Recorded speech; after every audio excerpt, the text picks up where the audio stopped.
कभी सोचा है कि हमारी पृथ्वी कहीं एकदम सपाट मैदान जैसी है, तो कहीं आसमान को छूते ऊंचे ऊंचे पहाड़। चलिए आज जरा धरती की सतह के इन अलग अलग रूपों को और उनके बनने की दिलचस्प कहानी को समझते हैं। तो सबसे पहला और बड़ा सवाल यही है कि आखिर पृथ्वी की सतह एक जैसी सपाट क्यों नहीं है। इसका जवाब पता है कहाँ है? हमारी धरती की अपनी बनावट में ही छिपा है। इस रहस्य को समझने के लिए हमें बस एक शब्द को समझना होगा, स्थल रूप। सुनने में थोड़ा भारी लगता है ना? पर यह है क्या चीज? चलिए पता करते हैं। तो स्थल रूप का मतलब बहुत ही सिंपल है। पृथ्वी के सतह पर हमें जो भी प्राकृतिक आकार दिखाई देता है वही स्थल रूप है।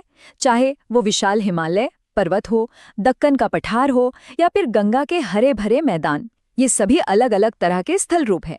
अब देखिए, धरती पर तो अनगिनत तरह के आकार हैं, तो इन्हें आसानी से समझने के लिए हम इन्हें मोटे तौर पर 3 बड़े ग्रुप्स में बांट सकते हैं।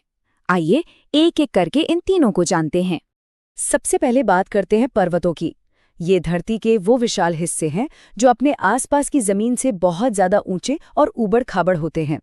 दूसरे नंबर पर आते हैं पठार। ये होते तो पहाड़ों की तरह ऊंचे ही हैं, लेकिन इनकी चोटी नुकीली नहीं होती, बल्कि ये ऊपर से एक मेज की तरह सपाट यानी फ्लैट होते हैं, और यही इनकी सबसे बड़ी पहचान है। और आखिर में आते हैं मैदान। ये जमीन के बड़े, सपाट और निचले इलाके होते हैं, और क्योंकि ये समतल और उपजाऊ होते हैं, इसलिए दुनिया की ज्यादातर आबादी आपको मैदानों में ही बसी हुई मिलेगी। तो अगर इन तीनों को एक साथ देखें तो अंतर बिल्कुल साफ है। पर्वत सबसे ऊंचे और नुकीले, पठार ऊंचे लेकिन ऊपर से सपाट, और मैदान निचले और पूरी तरह से समतल। बस यही छोटा सा फर्क इन्हें एक दूसरे से एकदम अलग बना देता है। चलिए अब इन तीनों में से जो सबसे विशाल और शानदार स्थल रूप है, यानी कि पहाड़, उनकी दुनिया में थोड़ा और गहराई से चलते हैं। पता है, पहाड़ों की अपनी एक अलग ही दुनिया होती है। यहाँ मौसम बहुत ठंडा होता है, हवा में ऑक्सीजन कम होती है और तीखी ढलानों की वजह से रहना और खेती करना एक बहुत बड़ी चुनौती है। लेकिन यही पहाड़ घने जंगलों और विशाल ग्लेशियरों का घर भी है। पर सोचने वाली बात तो ये है कि इतने बड़े बड़े, इतने विशाल पहाड़ आखिर बनते कैसे हैं? क्या इन्हें कोई बनाता है? इसका जवाब हमारी पृथ्वी के अंदर ही छिपा है। देखिए, यह प्रोसेस कोई 1-2 दिन में नहीं होता, इसमें लाखों साल लग जाते हैं।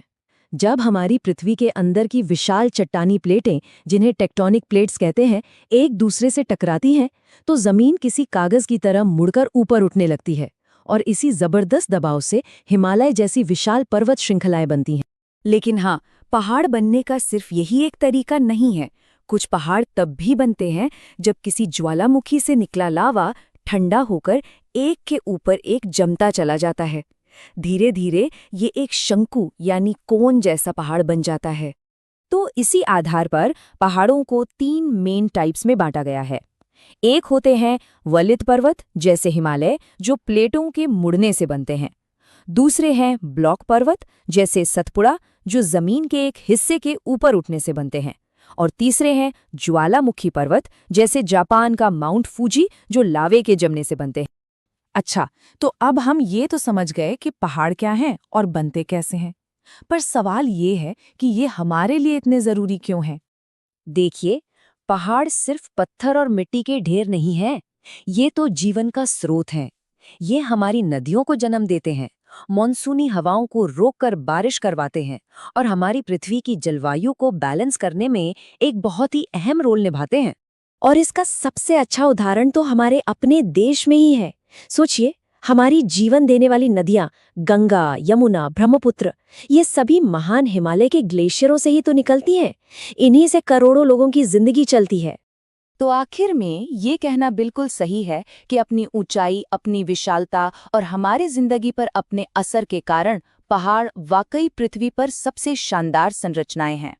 तो अब अगली बार जब कोई पहाड़ दिखे तो उसे सिर्फ एक चोटी की तरह मत देखिएगा। एक पल रुककर उसकी लाखों साल की कहानी के बारे में सोचिएगा, उसकी ताकत के बारे में और हमारे जीवन में उसके अनमोल योगदान के बारे में।